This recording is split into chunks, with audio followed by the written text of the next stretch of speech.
नमस्कार मित्रांनो. आज आपण स्मरण करतो 17 डिसेंबर 1928. भारत माता जगाला दाखवून देत होती की अन्यायाविरुद्ध उठणारी ज्वाला कधीही शांत होत नाही. लाला लजपतराय यांच्यावर झालेल्या निर्दयी लाठीचार्जने पुरा देश दुःखी झाला होता. त्यांच्या अंतःकरणाला चटका बसला होता. पण काही तरुणांच्या मनात त्या चटकेने ज्वाला पेटली. पुढे आले भगतसिंग, राजगुरू, सुखदेव.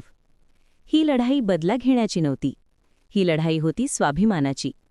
लाला लजपतराय यांच्या मृत्यूस कारणीभूत असलेल्या ब्रिटिश अधिकारी जेम्स ए स्कॉट याला ठार करणे.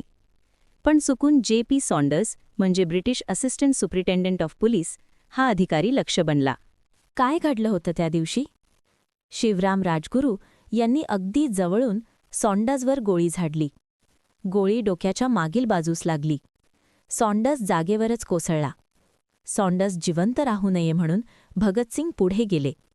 त्यांनी सॉन्डर्सवर 3 गोळ्या झाडल्या. सॉन्डर्सचा मृत्यू तिथेच झाला, ऑन द स्पॉट. पळताना भगतसिंग यांनी एक बॉम्ब फेकला. तो बॉम्ब लोकांना मारण्यासाठी नव्हता, तर धूर आणि गोंधळ निर्माण करण्यासाठी होता. बॉम्बमुळे कोणीही ठार झाले नाही. 17 डिसेंबर 1928. त्यांनी ब्रिटिश अधिकारी सॉन्डर्सवरील कारवाई करून जगाला सांगितलं, भारतातील तरुण झुकत नाही, झुकणारही नाही. हे 3 वीर म्हणजे फक्त 3 नावं नव्हती. ती होती क्रांतीची हाक. ते होते असहकाराचे बिंब.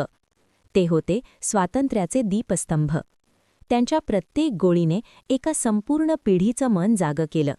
मित्रांनो, त्या दिवशी पेटवलेली ज्वाला आजही प्रत्येक भारतीयाच्या हृदयात धगधगते. देशासाठी जळणारी ज्योत कधीही विझत नाही. जय हिंद.